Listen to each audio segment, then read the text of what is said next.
이 K대 입학 자격 논란도 함께 살펴보시죠. 조국 딸 부정 입학 의혹, 법무부 K대 거짓 해명. 법무부와 K대, 당시 조 씨가 지원한 입학 전형에는 연구활동 내역 등은 평가하지 않았다. 자기소개서도 받지 않았다.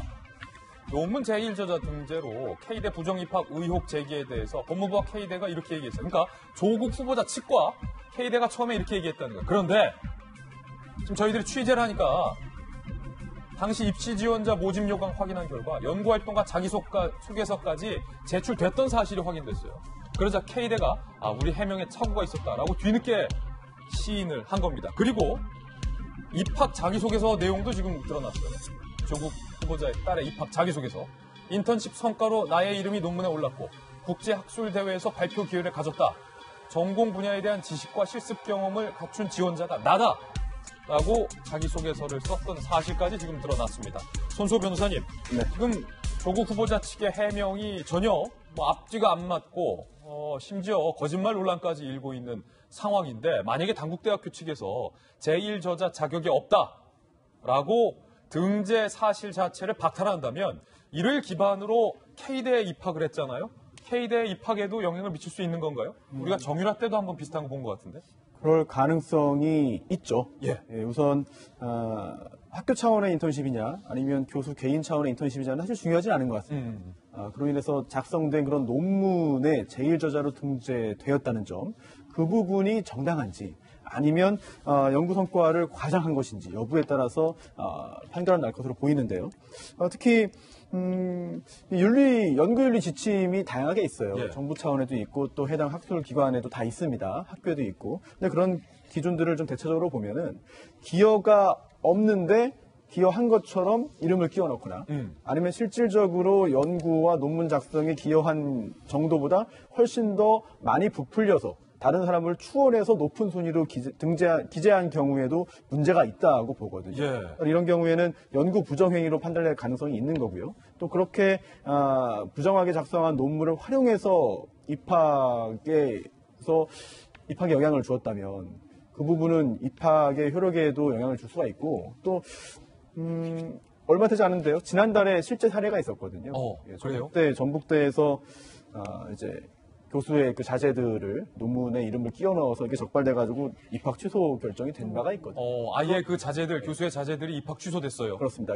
지난달입니다. 예. 그래서 물론 그 전북대 사례가 아예 연구를 하지 않았는데 이름만 끼워 넣은 것인지 구체적으로 어떤 정황인지를 살펴봐야지 비교가 되겠습니다만 이번 사안에서도 자칫 잘못하면 입학에도 영향을 미칠 가능성은 완전히 배제할 수는 없을 것 같습니다. 예, 만약에 단국대학교에서 자체 조사해서 1저자 가당치도 않다. 박탈한다면 이를 기반으로 한 K대 입학에도 영향을 미칠 수 있다.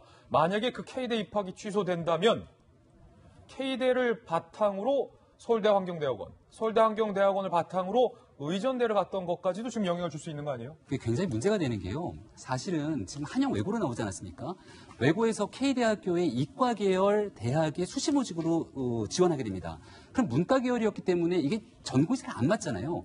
이 전공이 맞지 않는 것을 분명하게 중간에 메꿔주기 위한 단계가 바로 이렇게 병리학에 대한 논문을 제1저자로 썼던 것, 국제학술대회에서 생물학에 관련된 발표를 했던 것이 내가 전공을 충분하게 습득할 수 있을 정도의 지원자를 갖췄다라고 자기소개에 적어놓고 있는 겁니다. 나는 문과지만 나는 의학 논문도 썼고 생물학 논문도 썼다. 그렇기 때문에 만약에 수시모집 입학에 대해서 좋은 평가를 받아서 입학을 했다라면은 과거에 있었던 논문 자체가 문제가 됐을 경우 이 모든 것들이 줄줄이 취소될 수 있는 여지가 있다는 것이고요. 지금 저는 가장 문제가 되는 게 고등학교 2학년 때 썼던 SCI급 영어 논문으로 볼 수 있는데 저 논문을 보통 우리가 논문을 쓰게 되면 공저자 이름만 적는 것이 아니라 이름 밑에 소속을 적게 됩니다. 채널A 도지구슈의 김진 이런 방식으로 경희대학교의 김병민 이런 방식의 소속을 적어야 되는데 그럼 조 후보자에 따른 저 때 뭐로 소속을 적어야 될까요? 한영 외국어 고등학교 2학년생으로 적어야 됩니다. 근데 단국대학교 의과학 연구소 소속으로 논문을 제출한 거예요. 그러니까 2주간 인터넷을 뿐이지 연구소와는 아무런 관계가 없는 상황 속에서 저렇게 얘기를 했기 때문에 논문을 심사하는 과정에서도 고등학생이 1저자로 쓴 것인지 연구소에 소속된 연구를 쓴 것인지 확인이 불가능했던 것이고요. 실제로 이런 문제가 되니까 2017년도에 문재인 정부에서도 미성년자가 이렇게 논문을 쓴 전례가 없는지를 쭉 전수조사를 합니다. 근데 거기에 걸리지가 않아요. 어떻게 해요? 왜냐하면 저 이름과 이름 밑에 나와 있는 소속이 연구소 소속으로 나와 있으니까 이게 고등학생이 쓴 것인지 알 수가 없는 거잖아요. 그렇기 때문에 이를 바탕으로 만약에 논문을 심사하고 인증하는 과정 속에서 본인이 하지 않은 행위들을 바탕으로 인증이 되고 등재가 됐다라면은 앞서 있게 되는 대학의 입학이라든지 모든 문제들과 함께 연결될 수 있는 가능성이 매우 높아지는 게 아닌가 싶습니다. 자, 그럼 여기서 제일 궁금한 게 이 모든 의혹들 아버지인 조 후보자가 몰랐을까? 시청자 여러분 어떻게 생각하십니까? 여러분의 판단에 맡기겠고요. 조국 후보자가 2016년 12월에 이렇게 강의를 한 적이 있습니다. 나의 부모가 누구이냐에 따라서 나의 대학 입학 혹은 나의 성적 혹은 자녀들의 환경이 바뀌어서는 안 된다. 그건 정의가 아니다. 이렇게 강의를 한 바 있습니다. 그때 그 강의 내용 들어보시죠.